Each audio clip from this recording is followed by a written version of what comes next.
Pada video ini, kita akan membahas pengakuan kontrak sewa berdasarkan PSAK 73 tentang sewa. PSAK 73 sewa berlaku efektif 1 Januari 2020. PSAK 73 sewa diadopsi dari IFRS 16 Lease. Dengan berlakunya PSAK 73 sewa, maka PSAK berikut ini tidak berlaku lagi, antara lain 1. PSAK 30 sewa, 2. ISAK 8, penentuan apakah suatu perjanjian mengandung suatu sewa. 3. ISAK 23, sewa operasi insentif. 4. ISAK 24, evaluasi substansi beberapa transaksi yang melibatkan suatu bentuk legal sewa. Dan kelima, ISAK 25, hak atas tanah. Skema dasar sewa. Sebelum membahas lebih lanjut bagaimana kontrak sewa diperlakukan, berikut kita lihat dulu bagaimana skema dasar transaksi sewa. Pihak yang menyewakan atau pesewa atau lesor memberikan hak pemanfaatan atau penggunaan aset pendasar selama jangka waktu tertentu kepada penyewa.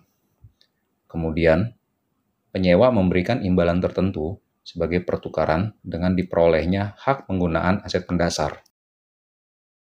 Dari skema di atas, dapat diartikan bahwa sewa adalah kontrak atau bagian dari kontrak yang memberikan hak untuk menggunakan aset atau aset pendasar selama suatu jangka waktu tertentu untuk dipertukarkan dengan imbalan. Perbedaan utama PSAK 73 dengan PSAK 30 adalah terletak di sisi penyewa. Berdasarkan PSAK 73, menekankan pada ada atau tidaknya pengendalian atas aset oleh penyewa. Jika ada, maka akan diakui sebagai kontrak sewa, dan konsekuensinya akan mencatat adanya aset hak guna, liabilitas sewa, beban penyusutan, dan beban bunga. Jika tidak ada pengendalian, maka dianggap bukan kontrak sewa, dan konsekuensinya akan mencatat beban sewa. Sedangkan berdasarkan PSAK 30, menekankan pada ada atau tidaknya pengalihan risiko dan manfaat. Jika ada pengalihan risiko dan manfaat, maka akan dikategorikan sebagai sewa pembiayaan, dan konsekuensinya akan mencatat adanya aset hak guna, liabilitas sewa, beban penyusutan, dan beban bunga. Sedangkan jika tidak terdapat pengalihan risiko dan manfaat, maka akan dikategorikan sebagai sewa operasi, dan otomatis akan mencatat adanya beban sewa. Sedangkan dari sisi pesewa, konsep di PSAK 73 masih sama dengan PSAK 30, yakni dilihat dari ada atau tidaknya pengalihan risiko dan manfaat kepada penyewa. Berdasarkan skema berikut terlihat ada atau tidaknya pengalihan risiko dan manfaat. Jika ada, maka akan dikategorikan sebagai sewa pembiayaan, dan otomatis akan mencatat adanya piutang sewa dan pendapatan bunga. Jika tidak ada pengalihan risiko dan manfaat, maka akan dikategorikan sebagai sewa operasi, dan akan mencatat adanya pendapatan sewa. Konsekuensi dari berbedanya konsep sewa antara penyewa dan pesewa dalam hal ini tidak bersifat resiprokal, maka akan sangat dimungkinkan terjadi pengakuan aset sewa secara bersamaan di dalam laporan keuangan penyewa maupun pesewa. Secara umum, PSAK 73 mengatur dua subjek utama dalam kaitannya dengan transaksi sewa, yakni penyewa dan pesewa. Di sisi penyewa, kontrak dianggap merupakan sewa atau mengandung sewa bila 1. Kontrak memberikan hak bagi penyewa untuk mengendalikan penggunaan aset identifikasian selama jangka waktu tertentu untuk dipertukarkan dengan imbalan. 2. Bukan kontrak jangka pendek, dalam hal ini kontrak harus lebih dari 12 bulan. Dan terakhir ketiga, aset pendasar tidak bernilai rendah. Jika ketiga kriteria untuk suatu perjanjian atau kontrak diakui sebagai kontrak sewa atau kontrak yang mengandung sewa terpenuhi, maka penyewa akan mengakui adanya aset hak guna dan liabilitas sewa.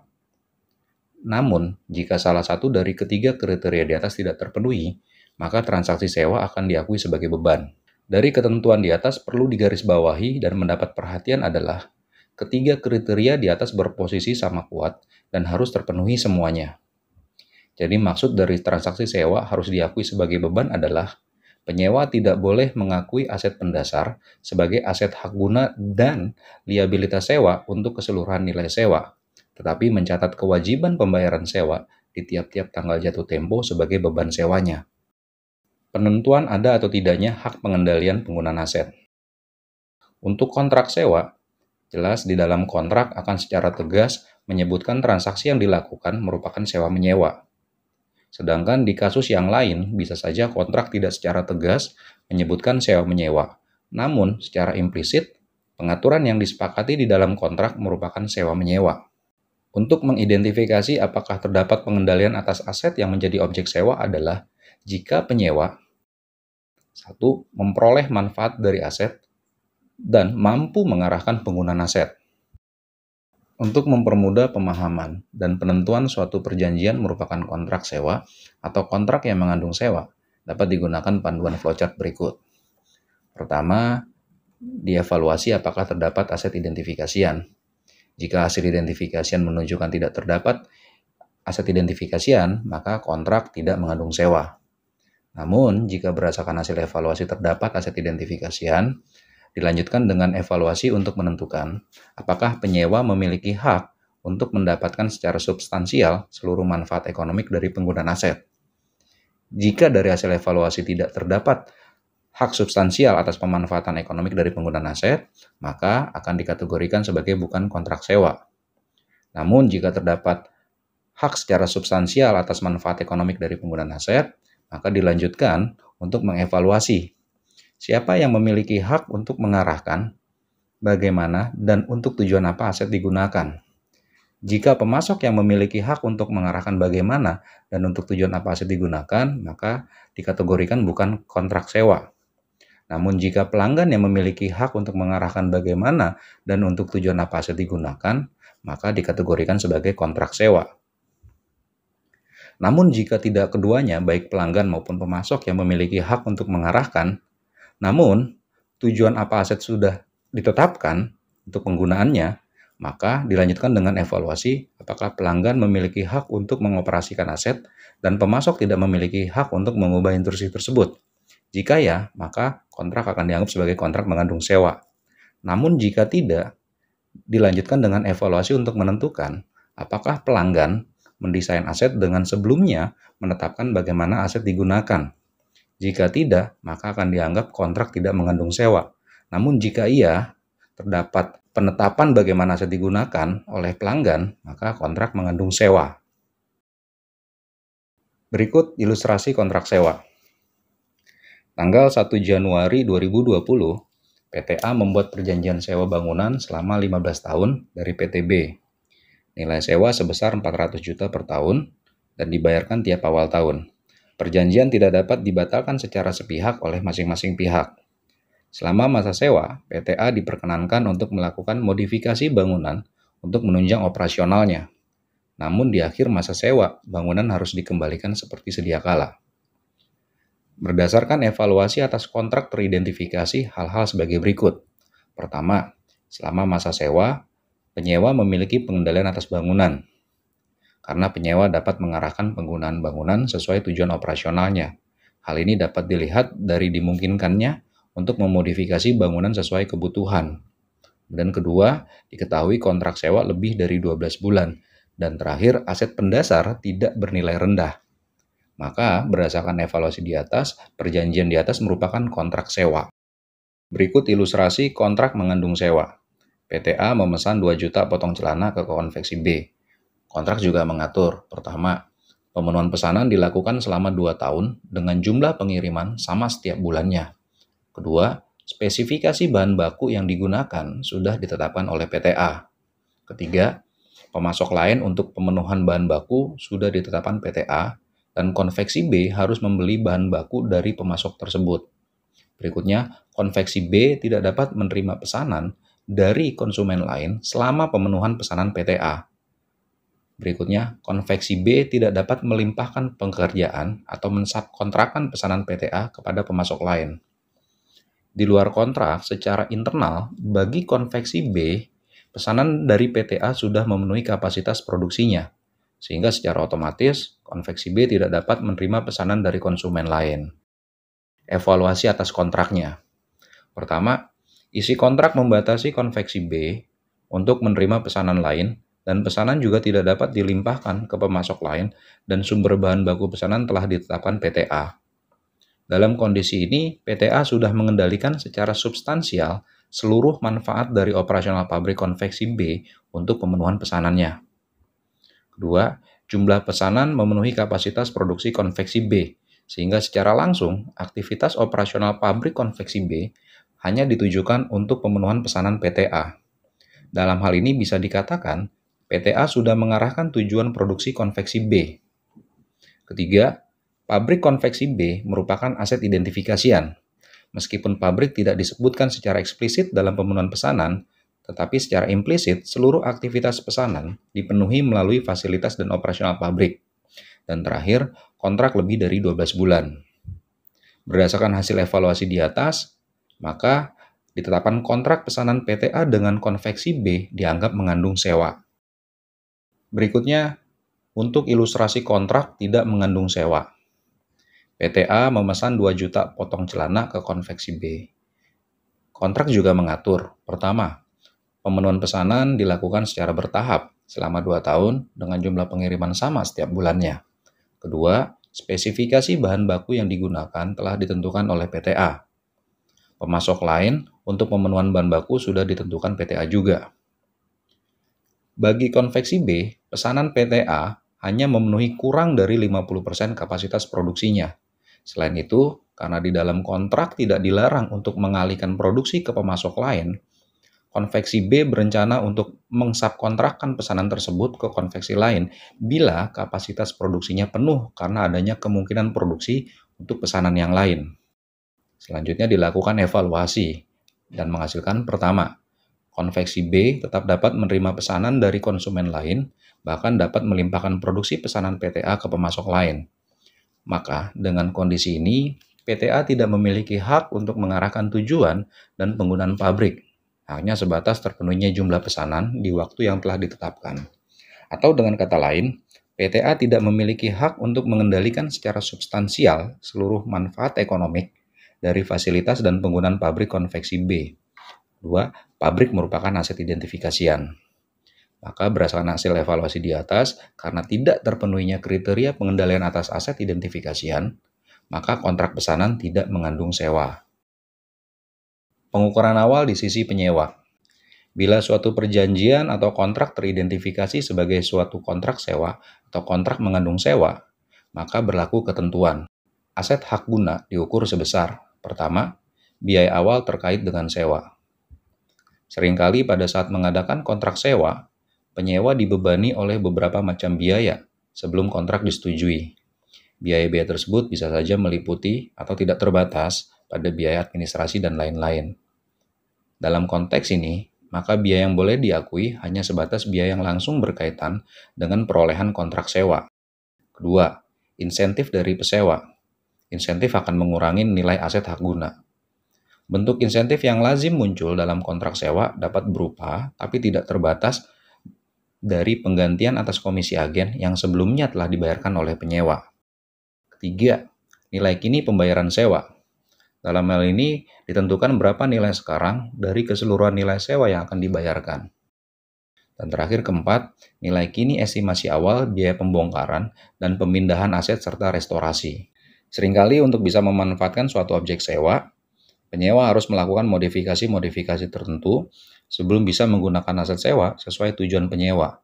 Sedangkan di dalam kontrak sudah disepakati bahwa setelah berakhirnya masa sewa, objek sewa harus dikembalikan seperti keadaan semula.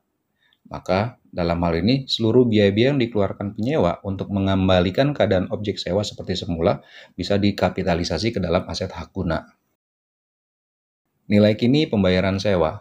Untuk mempermudah pemahaman apa yang dimaksud dengan nilai kini pembayaran sewa, berikut ilustrasinya. Sewa 3 tahun. Pembayaran sewa dilakukan tiap awal semester yang nilainya masing-masing sebesar 10 juta.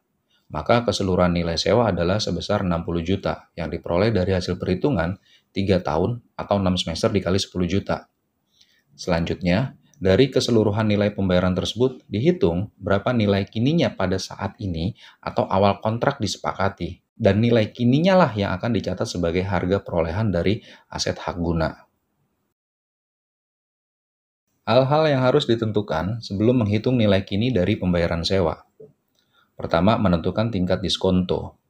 Dalam penentuan tingkat diskonto mengikuti hierarki tingkat diskonto, yaitu menggunakan pertama, suku bunga implisit dalam sewa.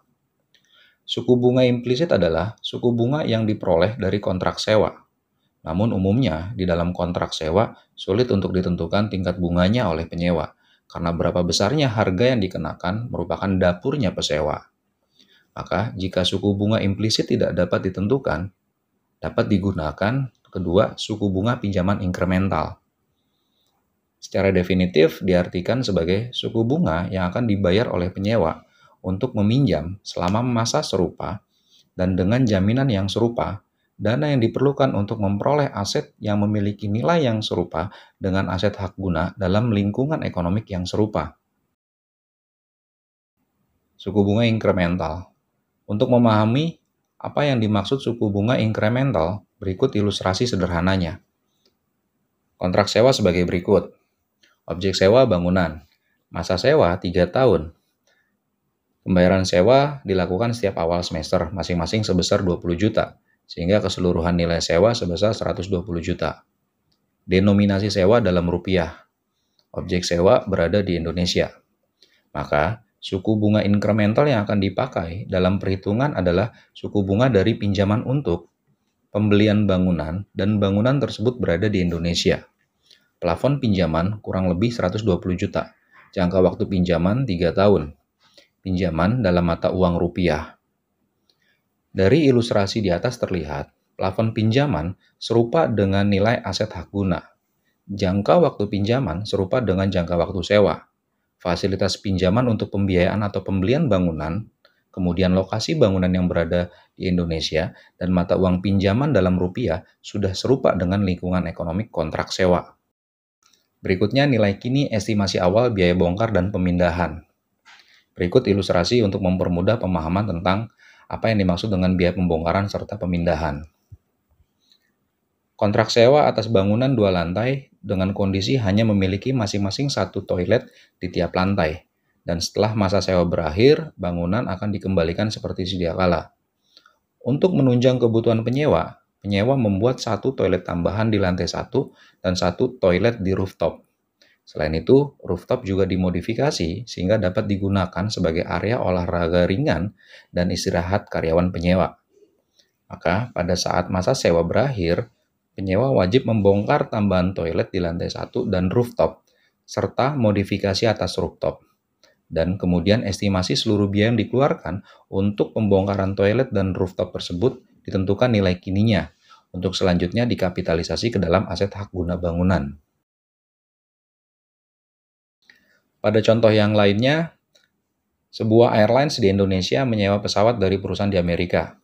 Biaya mendatangkan pesawat ke Indonesia dari Amerika pada saat awal masa sewa dan mengembalikan pesawat ke Amerika yang antara lain dapat berupa biaya bahan bakar, biaya-biaya terkait perizinan terbang dapat dikapitalisasi ke aset hak guna.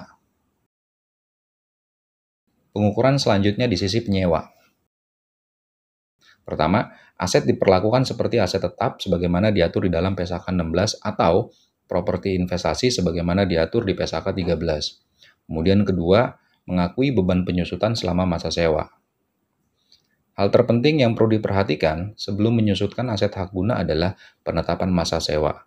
Dalam hal ini, masa sewa akan mengacu ke pertama, periode sewa yang tidak dapat dibatalkan, dan juga kedua, periode yang dicakup oleh opsi yang meliputi opsi untuk memperpanjang sewa jika penyewa cukup pasti untuk mengeksekusi opsi tersebut, dan opsi untuk menghentikan sewa jika penyewa cukup pasti untuk tidak mengeksekusi opsi tersebut. Evaluasi untuk menetapkan apakah opsi perpanjangan akan dieksekusi atau opsi penghentian tidak dieksekusi jadi satu hal yang penting. Karena ketidaktepatan evaluasi akan berakibat pada biasnya masa sewa dan secara langsung akan berpengaruh ke penentuan harga perolehan aset hak guna dan liabilitas sewa. Oleh sebab itu, evaluasi apakah opsi akan dieksekusi, entitas harus mempertimbangkan seluruh fakta dan keadaan yang relevan yang dapat memberikan insentif bagi penyewa pada saat mengeksekusi atau tidak mengeksekusi opsi. Beberapa faktor yang perlu dipertimbangkan apakah opsi akan dieksekusi atau tidak dieksekusi antara lain. Pertama, syarat dan ketentuan kontraktual untuk periode opsi dibandingkan harga pasar. Hal ini bisa berupa apakah harga sewa untuk periode opsi lebih tinggi atau lebih rendah dari harga pasar. Atau bisa juga karena ada atau tidaknya denda yang dikenakan bila opsi penghentian dilakukan. Kedua, signifikan atau tidaknya biaya perbaikan yang dilakukan atau akan dilakukan. Ketiga, signifikan atau tidaknya biaya penghentian. Hal ini bisa dilihat dari biaya pembongkaran dan restorasi untuk mengembalikan aset pendasar, biaya relokasi ke lokasi sewa aset pendasar yang baru. Dan terakhir keempat, urgensi penggunaan aset sewa atau aset pendasar bagi penyewa. Untuk pemahaman lebih lanjut, berikut ilustrasinya. Ilustrasi pertama, kontrak sewa bangunan selama 15 tahun dengan nilai sewa per tahun adalah sebesar 300 juta. Maka, masa manfaat bangunan adalah 15 tahun. Kemudian ilustrasi kedua, kontrak sewa bangunan selama 15 tahun dengan nilai sewa per tahun adalah 300 juta. Di dalam kontrak juga disebutkan penyewa dapat memperpanjang masa sewa selama 3 tahun ke depan dengan harga sewa per tahun yang sama jika sebulan sebelum berakhirnya masa sewa, penyewa membayar penuh di muka perpanjangan sewa untuk 3 tahun tersebut. Berdasarkan analisa manajemen penyewa, tidak terdapat lokasi gedung dengan peruntukan yang sesuai dengan usahanya, sehingga kecil kemungkinan penyewa pindah dari gedung tersebut. Berdasarkan kondisi ini, maka masa sewa adalah selama 18 tahun, yakni masa sewa yang tidak dapat dibatalkan, yaitu selama 15 tahun, ditambah opsi perpanjangan selama 3 tahun. Untuk mempermudah pemahaman, berikut ringkasan atau metrik pengakuan dan pengukuran sewa bagi penyewa. Di tahap pengakuan dan pengukuran awal, mengakui aset hak guna yang diukur sebesar pertama, biaya awal terkait sewa, kemudian kedua, insentif dari pesewa, ketiga, nilai kini pembayaran sewa, dan keempat, nilai kini estimasi awal biaya pembongkaran dan restorasi. Kemudian, mengakui juga liabilitas sewa yang diukur sebesar nilai kini pembayaran sewa serta nilai kini pembayaran ekspektasian di akhir masa sewa. Sedangkan di tahap pengukuran selanjutnya, atas pengakuan aset hak guna akan berimplikasi ke akun laba rugi, yaitu timbulnya beban penyusutan berdasarkan PSAK 13 atau 16. Kemudian mungkin juga terdapat beban lainnya yang terkait. Untuk akun liabilitas sewa akan mempengaruhi laporan posisi keuangan, yaitu berupa pengukuran biaya perolehan diamortisasi berdasarkan metode bunga efektif dan dikurangkan dengan pembayaran. Sedangkan di sisi laba rugi akan terjadi pengakuan beban bunga. Berikutnya penerapan PSAK 73 untuk sisi pesewa. Perlakuannya sama seperti pengaturan sebelumnya di PSAK 30, yakni sewa operasi, yaitu berlaku untuk sewa yang secara substansial tidak mengalihkan risiko dan manfaat ke penyewa. Kemudian, sewa pembiayaan, yaitu berlaku untuk sewa yang secara substansial mengalihkan risiko dan manfaat kepada penyewa. Untuk pengakuan awal, sewa pembiayaan mengakui piutang pada jumlah yang sama dengan investasi neto sewa. Sedangkan untuk sewa operasi mengakui penerimaan sewa sebagai penghasilan, baik dengan menggunakan dasar garis lurus atau dasar sistematik lainnya. Dasar sistematik lain digunakan jika dasar ini lebih menggambarkan pola manfaat dari penggunaan aset pendasar. Untuk sewa pembiayaan, berikut beberapa kondisi yang dapat mengarahkan sewa diklasifikasikan sebagai sewa pembiayaan. Pertama, adanya pengalihan aset pendasar kepada penyewa di akhir masa sewa. Berikutnya, ada opsi membeli aset pendasar di harga yang lebih rendah dari nilai wajar. Berikutnya, masa sewa adalah sebagian besar dari umur ekonomik atau masa manfaat aset pendasar. Berikutnya, di awal kontrak, nilai kini dari pembayaran sewa mencakup secara substansial nilai wajar aset pendasar. Berikutnya, aset pendasar bersifat khusus, sehingga hanya penyewa yang dapat menggunakannya tanpa modifikasi signifikan. Dan terakhir, penyewa memiliki kemampuan untuk melanjutkan sewa untuk periode kedua pada harga sewa lebih rendah dari harga sewa pasar. Investasi neto sewa meliputi pembayaran tetap dikurangi insentif sewa terutang. Kemudian, pembayaran sewa variabel yang bergantung pada indeks atau suku bunga. yang awalnya diukur dengan indeks atau suku bunga pada tanggal permulaan. Berikutnya, jaminan nilai residual yang diberikan kepada penyewa. Berikutnya, harga eksekusi opsi beli jika diyakini penyewa akan mengeksekusi opsi tersebut. Berikutnya, pembayaran penalti atas penghentian sewa.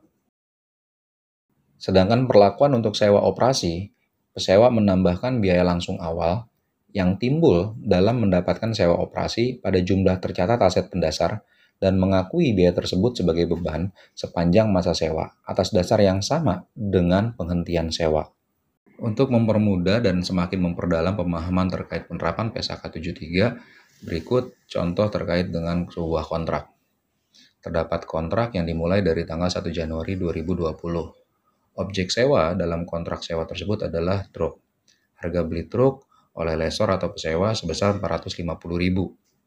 Masa manfaat truk yang telah ditetapkan oleh pesewa atau lesor adalah selama 6 tahun. Masa sewa adalah selama 5 tahun. Pembayaran sewa rencananya dilakukan tiap awal tahun, namun saat ini belum diketahui berapa besarnya. Kemudian tingkat diskonto. Dalam hal ini tingkat diskonto ditetapkan sebesar 12%, yaitu merupakan nilai pengembalian yang diharapkan oleh lesor. Nilai sisa truk menurut lesor atau pesewa saat masa sewa berakhir adalah sebesar 50.000. Sedangkan nilai sisa truk yang nanti dijamin oleh lesi atau penyewa adalah sebesar 40.000. Di sisi lesor atau pesewa, tahap pertama yang perlu dilakukan adalah menghitung berapa besarnya nilai sewa yang akan dikenakan kepada penyewa. Berdasarkan skema periode pembayaran, secara prinsip besarnya nilai sewa di tiap-tiap tanggal pembayaran sewa ditambah dengan nilai sisa truk ditentukan nilai kininya, yaitu nilai di tanggal kontrak sewa dibuat. Dan nilai kininya tersebut adalah sebesar harga perolehan truk, yakni sebesar 450.000. Secara sistematis, perhitungan nilai kininya dapat menggunakan formula berikut. 450.000 atau harga perolehan truk sama dengan P atau merupakan angsuran ditambah P atau angsuran dikali present value interest factor annuity untuk masa kontrak 4 tahun ke depan dengan tingkat diskonto 12%, ditambah dengan nilai residual dari truk sebesar 50.000 dikali dari present value interest factor untuk 5 tahun dengan tingkat diskonto 12%. Berdasarkan tabel anuitas atau berdasarkan perhitungan dapat diketahui present value interest factor untuk 5 tahun dengan tingkat diskonto 12% adalah 0,57. Sedangkan present value interest factor untuk 4 tahun dengan tingkat diskonto 12% adalah sebesar 0,64.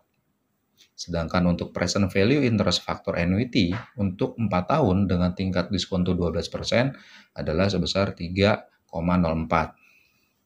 Maka berdasarkan formulasi di atas, diketahui nilai angsuran yang harus dibayarkan di tiap-tiap tanggal pembayaran adalah sebesar 104.432. Tahap kedua yang perlu dilakukan pesewa adalah menyusun tabel penerimaan sewa dari mulai kontrak dibuat sampai berakhirnya kontrak.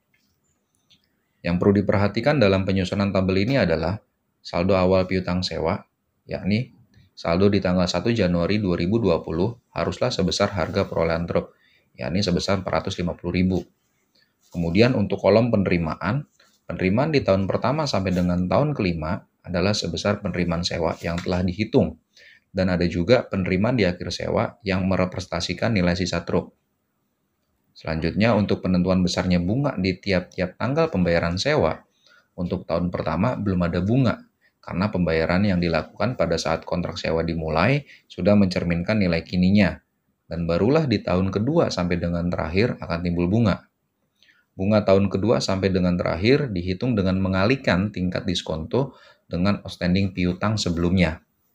Sebagai catatan, meskipun tabel penerimaan piutang sewa telah dibuat, tapi tabel tersebut belum sepenuhnya mencerminkan transaksi yang terjadi, sehingga berpotensi terjadinya kurang catat piutang sewa di tiap akhir tahun oleh penyewa, yang berasal dari bunga yang pembayarannya baru dilakukan di tanggal 1 Januari 2021, 2022, 2003, dan 2024. Maka dalam konteks ketepatan pengakuan pendapatan bunga, dapat dibuat satu tabel bantu lagi untuk pengakuan pendapatan bunga di tiap-tiap akhir tahun. Dengan adanya tabel bantu ini, akan terlihat berapa pendapatan bunga serta saldo akhir piutang sewa di tiap-tiap akhir tahun. Setelah disusun tabel penerimaan sewa dan tabel bantu untuk pengakuan pendapatan bunga serta saldo akhir piutang sewanya, penyewa mencatat jurnal-jurnal sebagai berikut.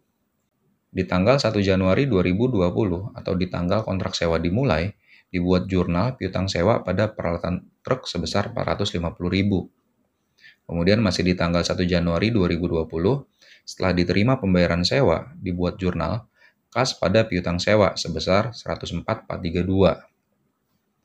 Kemudian di tanggal 31 Desember 2020, dibuat jurnal untuk pengakuan pendapatan bunga selama tahun 2020, yakni piutang sewa pada pendapatan bunga sebesar 41468.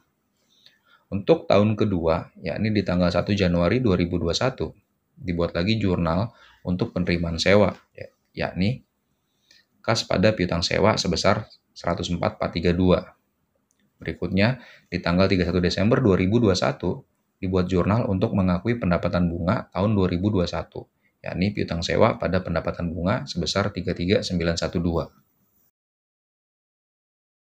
Untuk jurnal-jurnal di tanggal 1 Januari dan 31 Desember 2022 sampai dengan 2024, dapat mengikuti pola penjurnalan seperti di tanggal 1 Januari dan 31 Desember 2021 dengan menggunakan angka-angka sesuai periodenya di tabel bantu yang telah dibuat.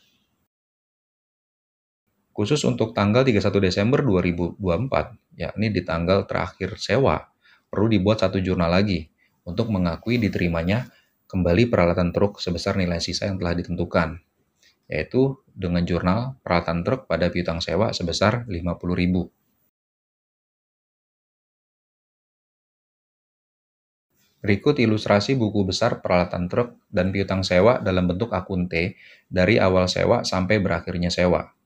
Untuk akun T peralatan sewa, di akhir terdapat saldo sebesar 50.000 dan untuk piutang sewa di akhir nihil. Sedangkan saldo di masing-masing tahun sebelumnya sama dengan saldo di tabel penerimaan piutang sewa. Setelah di sisi pesewa selesai, selanjutnya bagaimana perlakuan di sisi penyewa. Di sisi penyewa, tahap pertama yang dilakukan adalah menghitung berapa nilai kini dari keseluruhan pembayaran sewa dan nilai sisa atas sewa yang dijaminnya, yakni nilai kini pembayaran sewa sebesar 104.432 di tiap-tiap tahun selama 5 tahun dan nilai sisa truk yang dijaminnya sebesar 40.000. Nilai kini ini akan menjadi nilai aset hak guna yang akan diakuinya di awal kontrak.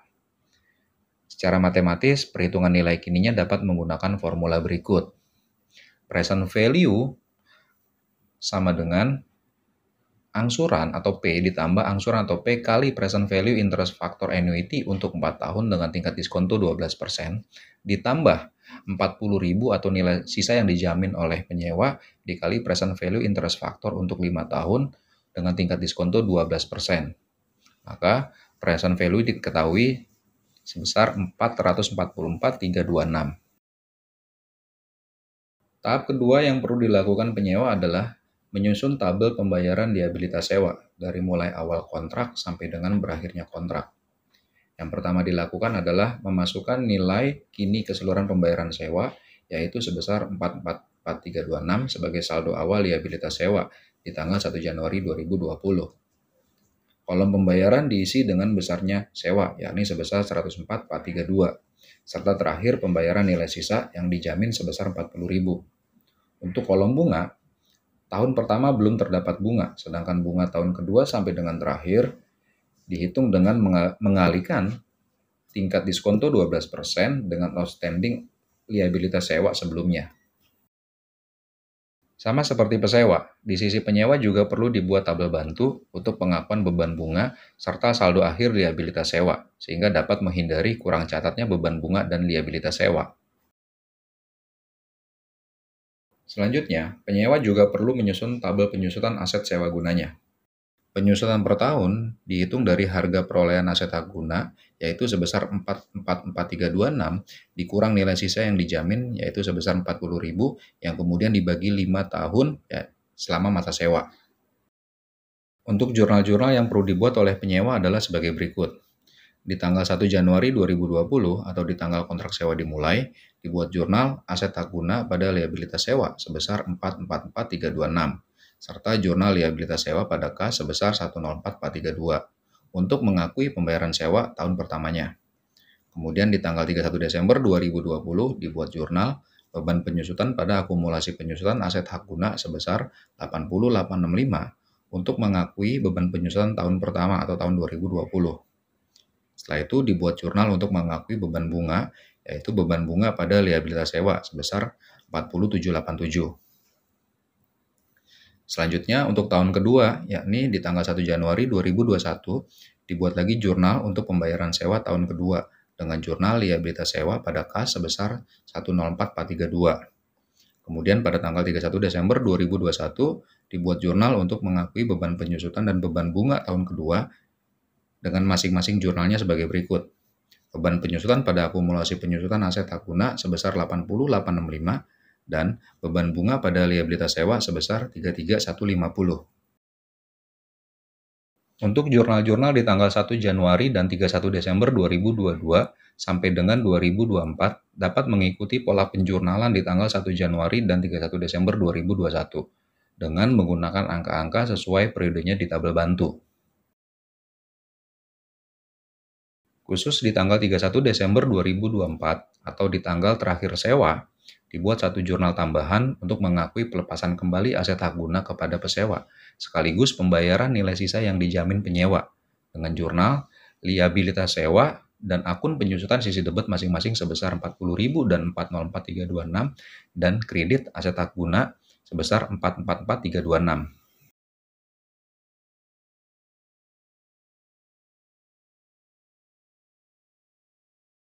Terakhir adalah ilustrasi buku besar aset hak guna, akumulasi penyusutan aset hak guna dan liabilitas sewa dalam bentuk akun T dari awal sampai dengan berakhirnya sewa.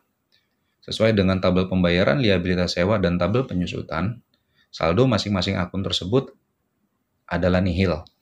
Untuk perhitungan lebih detail, dapat melihat ilustrasi dalam bentuk format Excel di bagian deskripsi.